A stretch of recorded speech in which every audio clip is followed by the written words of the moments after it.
Hello and welcome to Island Origins. This is a new format, still here on Tuesday evenings at 7:30 on Jamaicans.com.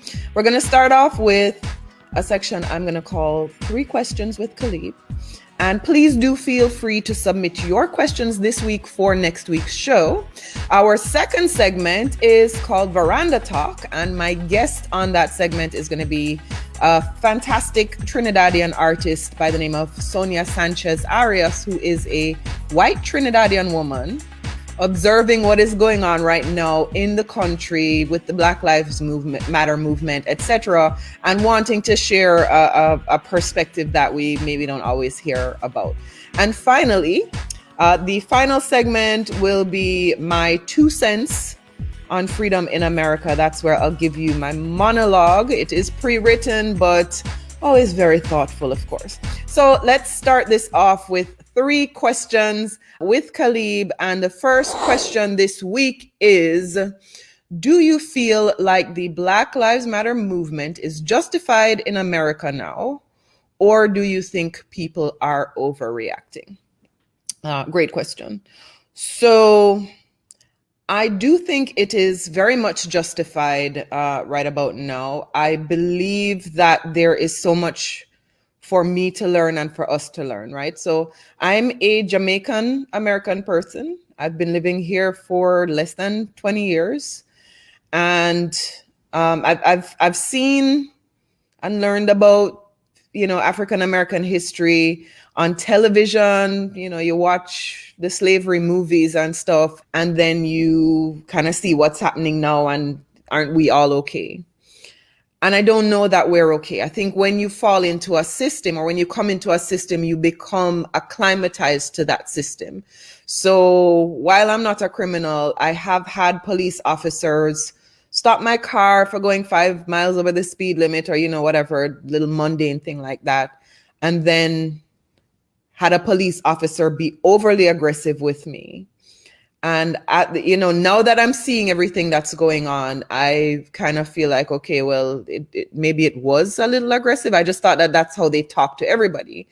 But, being a Caribbean American person, or a Caribbean person initially, not understanding the dynamics of life in this country, I'm now kind of seeing and understanding it. And for the fact that every Black person in this country, I don't think to an individual, I don't know that you can come across a Black person of a certain age, let's say in their 20s or whatever, who has not been pulled over by a police officer in a seemingly random kind of stop and felt apprehensive about the situation that they were in. So I'm going to say, yes, I believe it is justified.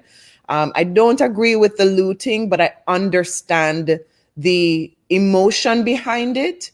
I understand pulling down the statues and these images and iconography that celebrate slavery and the oppression of your ancestors and your own bloodline, your grandparents. So yes, I do think it's justified. I don't think it is an overreaction.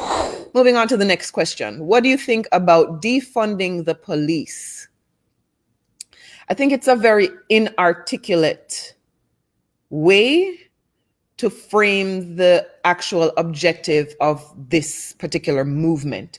So defunding the police is really about reallocating resources and not giving so many resources to the police that you don't have the resources to help with job security and education and mental health issues and the things that would actually make a community so buttressed, so self-sufficient that it can now take care of itself, that people don't need to be, looting or dealing in drugs or doing the things that might make other people in that community feel unsafe, right? It's about allocating resources in the direction of that rather than allocating resources in the direction of, for every little crime, let's go beat up these black people and step in their neck and accidentally shoot them because they seem scary to me, right? All of those things are coming out of what is being referred to as over policing. And so while I don't think the term defund the police or abolish the police is necessarily appealing or realistic, because if something is going wrong, if I am being attacked by someone, who am I going to call if there's no police officer? So I think there is a place for this conversation. I think it's just a little bit inarticulate, the framing of the conversation about how we move beyond this climate and live in a better balanced way with the people who are supposed to be actually serving and protecting us and not turning us into the villain even when we are innocent bystanders in the conversation. Okay. Number three, sorry. Other than protesting or voting, how do you think everyday people can actually make a difference? I love this question. Obviously, voting is very important to me. I became a citizen so that I could cast a ballot and have a voice in the direction that our country is going. Protesting, I'm not participating in. I believe I may be in a high-risk group because of breathing issues and so forth. And so I'm not going to go that route, but I agree with it wholeheartedly that people should stand and make their voices heard. But aside from those two very major and very important things, I think there is benefit to call out culture, not necessarily cancel culture, but the culture where we call out others who are doing bad things. And it is something that has been labeled snitching in America. I don't necessarily think you need to go and tell on people, but I think you should confront things that you know are not right. So for example, when terrorism in America was the big thing and there were places being bombed and what have you, the conversation was, it is incumbent on you Muslim people, you say you're for peace. It is incumbent upon you to see, if you see something, say something and talk to your Muslim brothers and sisters and tell them not to carry out all this terrorist activities. Yet at the same time, there are Christians in this country who see other Christians promoting kids in cages, promoting young immigrants who were brought to this country by their parents before they had a choice in the matter. It's just about, send them home. It doesn't matter if they're a doctor or an attorney or doing good in the community. None of that matters. Just send them home. And that's supposed to be Christian belief or behavior. That's Christians. For Black people who see other Black people perhaps doing bad things and aren't saying anything because they don't want to be a snitch and it's not their business. Or white people who see white people putting down Black people or see police dealing with Black people in a particular way and don't step in. It's now incumbent upon all of us to hold each other accountable, in getting away from over policing or wanting to defund the police because we want the responsibility to now be on us rather than on people who are not from our communities. It then means that we need to go back to the village raising the child rather than leaving it to people who don't necessarily have our interest at heart. And I think that's it for my 3 questions with Calibe. Let's move on to our conversation with artist Sonya Sanchez in the segment we are calling Veranda Talk. And joining me is a very dear friend of mine who is an artist and a very outspoken Trinidadian woman, Sonya Sanchez Arias. Good afternoon. Hi, Sonia. Thank you for joining me. How are you doing? Hey, Calibe. All right. How are you? I am good. Thanks for inviting me. Absolutely. We are just in this very contentious time, and you shared a video with me the other day of a pastor who is actually a white Jamaican. I'm qualifying white Jamaican because of the conversation that we're going to have. Pastor Sarah Connor, that you came across online. And full disclosure, we're doing an exhibition together this Caribbean American Heritage Month. You being from Trinidad, myself, and my team being from many people on my team being from Jamaica. And you said to me while we were installing that you're seeing in this age of Black Lives Matter and the movements that are happening, so much going on, and so many white Caribbean people, which you do happen to be a white Caribbean person, not necessarily wanting to speak up about it. And then you showed me this video by Pastor Sarah Connor. I know you're not a friend of hers directly, but what was it about this video that moved you in particular? Well, there was so much of what she said, because our experience in the Caribbean is so different, to the experience here in America. I mean, we have a lot of similarities with slavery and the emancipation of slavery, but there's a lot of differences. So her video, just her talking about being a first generation immigrant to America and the things that she sees. She's married to a Black man. I'm married to a Cuban American man, who is constantly getting racially profiled, and his experiences. And so those are conversations that we have within our immediate family, and then these extended conversations. I just thought her video was very powerful, and not just in the experiences she had, but in the way that she has to deal with them, in this new Caribbean American experience. I wanted to share it with you because I think a lot of mixed Caribbean people that tend to be whiter in their skin tone have different experiences from Caribbean immigrants who are darker in their skin tones. Right. And yet we're all from the same place.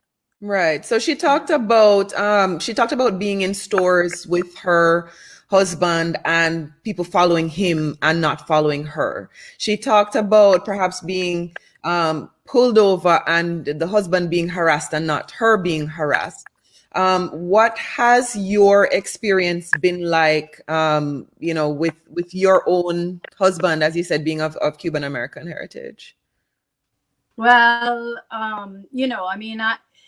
very much the same experience of walking into an elevator. My husband will walk into an elevator and women will clench their purses, or there have been times when people will step out of the elevator. That would never happen to me.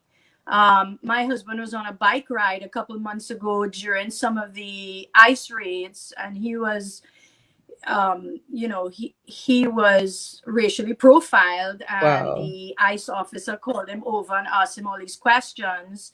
And that was a pretty significant one for us, because I remember my husband coming home and the first thing he wanted to do was just take a shower, because he just felt so like he just felt so bad about the whole situation. And then of course I posted it on Facebook and it almost went viral. And in doing that, I was trying to bring attention to his situation, but not realizing that in bringing attention to the situation, I could also put a target on his back. And so there have been a lot of conversations. My husband went to buy a book for me once in a bookstore, and it was a very expensive book. He went into the store and he asked for it, pointed to the book on the shelf, and the woman looked at him and said, "Oh, that's a very expensive book." And she says, "No, you're probably looking for another book, because that's a very expensive book." Well, And you then know it's what? these subtle sort of. I'm gonna say that that Oprah had the same experience, so he's in good company. It's a terrible place to be, but he's in good company with that one. Yeah, And yeah, your husband yeah. is not extremely dark as a Cuban gentleman. No, no, he's not. I mean, really and truly, I really never even thought about my color until I came to North America. It's not something that is pointed out to me in a way that it is up here. But yeah, I mean, I see him. He's light skin like I am.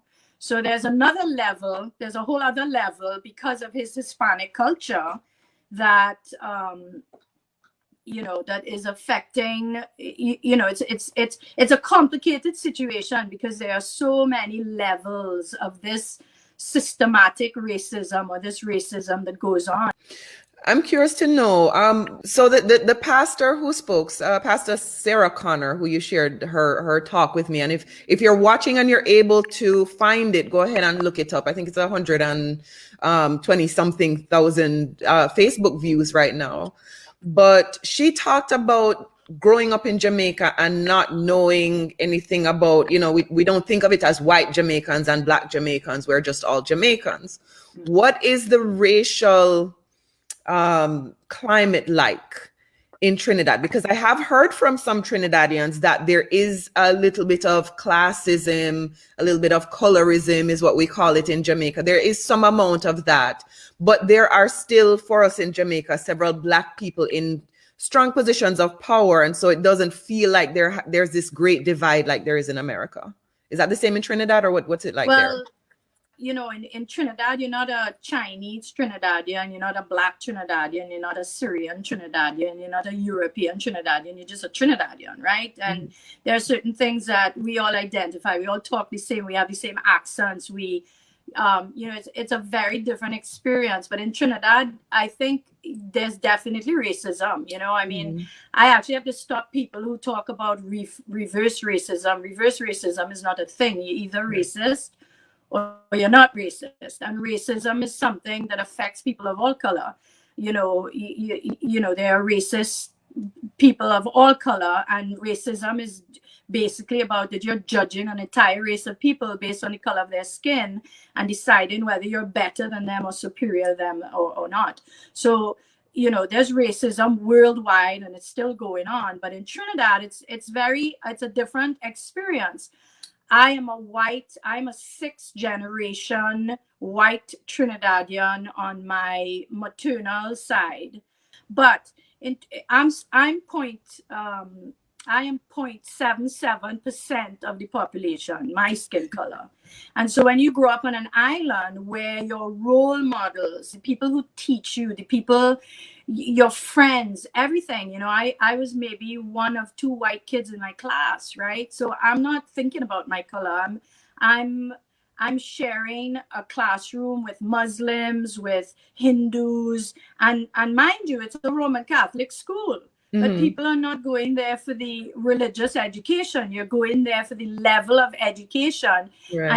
And the only reason you're in that school is because you scored high enough to get into that school. So you're right. So it's different from even America, where your zip code and how much your parents can pay for property tax is going to affect your education. Yeah.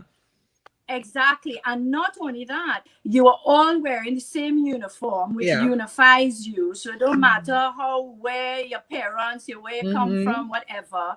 What distinguishes you is your scores and how well you score in school. I mean, it's just a different reality in Trinidad. That's not to say we don't have racism. We have, and especially now with everything going on with George Floyd and people having to think about their family history and the systematic racism that still exists in many societies. And I just want to say that I think of it in two ways. There's a type of racism that is willfully ignorant, where you know that your families or the things that you're hearing are racist, but you ignore it and you don't choose to educate yourself or change your opinion of it.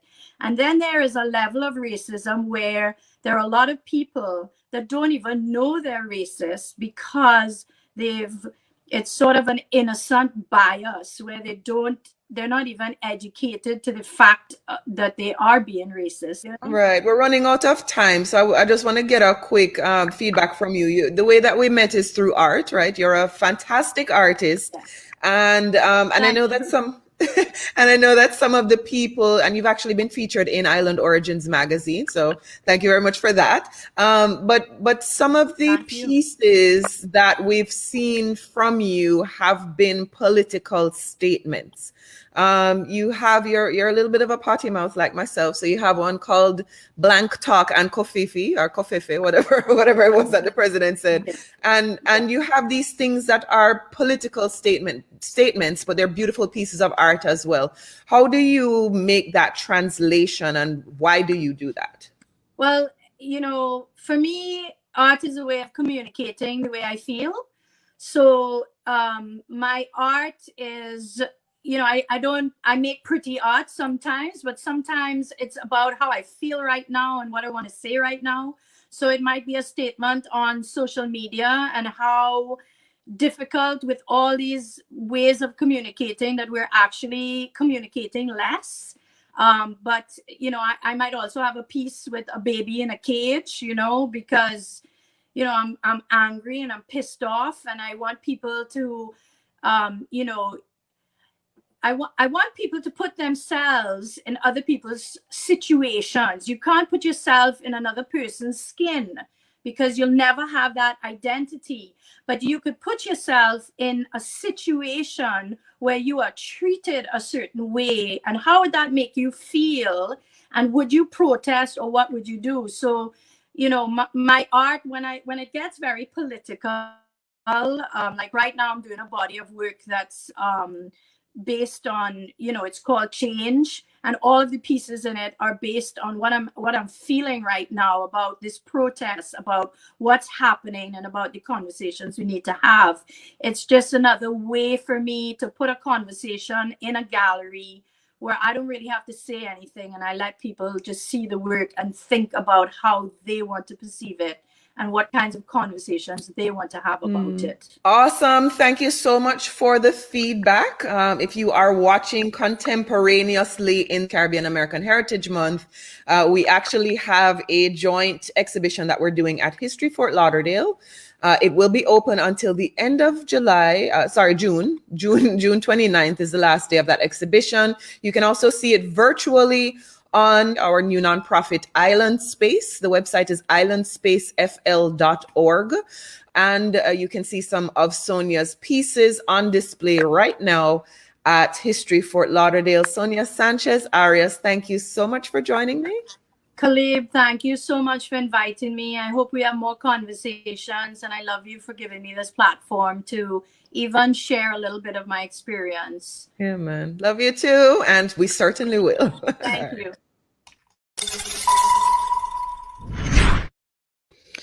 So I want to share some thoughts about freedom in America. As an outside observer, I am a Jamaican American person. So as an outside observer, not exactly new to American history, but certainly, not well educated about it. It seems like the word freedom means different things to different people, depending on who is using it and who should theoretically have the rights to it in this country. So Jamaicans have not had the same long history of slavery and white dominance that people in America have had to contend with, right? We had Black leaders, and we had our freedom much earlier than perhaps the African American community did. So while I am now a Black American person, because I am a citizen and I am a Black person, I don't have the shared history with the African American community in the way that some people may want to assume. So stepping into this culture, I'm seeing a number of Southern folks with Confederate flags talking about how much they value their freedom. In a moment where we're all observing that Black people in America have historically not been able to enjoy that right to freedom. First, because of slavery, then because of segregation, then because of the high rates of incarceration and systemic issues like racial profiling and over-policing, also being excluded from job opportunities that would increase or improve their stature in life, if you want to call it that, simply because of the color of their skin. So with the Southerners on one side extolling their right to freedom, and Black people on the other side still trying to establish theirs, the word itself starts to take on a new shade, right? Again, to me as an outsider, it seems like one of those kind of dog whistles we keep hearing about. They are free, the people with the Confederate flags, right? They're free to promote what is in actuality racist iconography. That flag represented the South and their determination to keep Black people in slavery, while Black people are vilified for simply pointing out that their lives matter, right? BLM is about the right to freedom for Black people. So they're free to walk around openly with guns, loaded guns, while Black children are killed for even playing with toy ones. They are free to use the quote unquote justice system to call police on Black people doing mundane things, knowing fully well it may end up in that person's death. Although their families also deal with addiction and drunkenness and delinquency and welfare issues, this person is Black. So by default, they must also deal with these things, right? That's the assumption, not the truth. And while they're, the people who are on the wrong side of this argument, as far as I'm concerned, while their families are also burdened by these things, the addiction, the drunkenness, the delinquency, these things are inconveniences for them and their families. For Black people with these same afflictions, very unfortunate afflictions, they are somehow deserving of jail and murder by cop because they have these same issues. So it feels like the freedom that these Confederate flag, Confederate culture loving individuals are clinging on to is a freedom that they believe makes them better than the people they currently otherize. It's a religious freedom that allows them to practice their Christian religions, discriminate based on their Christian religion, but should not allow non-Christians or even Christians with a different worldview to practice their religions. It is a freedom that allows them to irresponsibly jeopardize the lives of others around them because they choose not to do something as simple as to put a piece of cloth over their face when they're out in public, in the service of saving hundreds of thousands of lives. And that's too much of an imposition on their freedom to be worth even considering. It's a freedom that says, although the greatness of this country comes from its democracy and its diversity and its freedom and liberty and justice for all actually refers to the kind of all from Animal Farm. So if you didn't read that book, it's a book about these animals that are on a farm and they take over the farm, kick out the humans. And the most powerful line comes toward the end of the book, right? The pigs who took over the farm became drunk on the power that they gained, so much so that they began subjugating the other animals on the farm the same way that the humans had done before. And in the end, they say, yes, all animals are equal, but some animals are more equal than others. So even while we should be living in this great democracy, it's the people who talk about freedom the most who strive the hardest to suppress the votes, to silence dissent, to ensure that every American's vote or voice is not equal, to take power. They appoint leaders, right? Rather than respecting communities and allowing them to select their own. These people would prefer to stack the deck and not allow Americans to select their leader as a whole based on one person, one vote. Rather, they are clinging to an arcane system that gives unbalanced power to a group of states who gained this power because they wanted to hold on to slavery, and so that their freedom to oppress could not be fully challenged. That is where the Electoral College came from, and that is why people are still trying to hold on to that imbalanced power, as far as I'm concerned. It's an opinion. It is, however, that same freedom that we all strive for and believe we have the right to. It is that freedom that has allowed people who have been oppressed so long to be rising up like they are in this moment. It is that freedom that allows me to live in this country supporting all good people of any race and every background while I'm here, and supporting the immigrants with whom I share heritage wherever they are in the world. It is the aspiration toward that ubiquitous freedom, the freedom that we should all have to respect each other and ourselves, that makes us love this country. I believe this is a moment for all of us to learn about each other and from each other. For us in the Caribbean community to learn about to learn about African American history, and to learn about the Confederacy and the civil rights movement, and what our brothers and sisters from the African American community have had to live through. It is a time for all of us of every race to let go of the type of freedom for ourselves that ignores the right to freedom of others. Now, I don't know that I have a conclusion or a solution in this particular stream of consciousness, just a wish that we could all respect each other's freedoms and that we would choose to use the precious power of freedom in respect of each other and for the greater good of each other, rather than to advance only our own objectives and to tear each other down. That's all.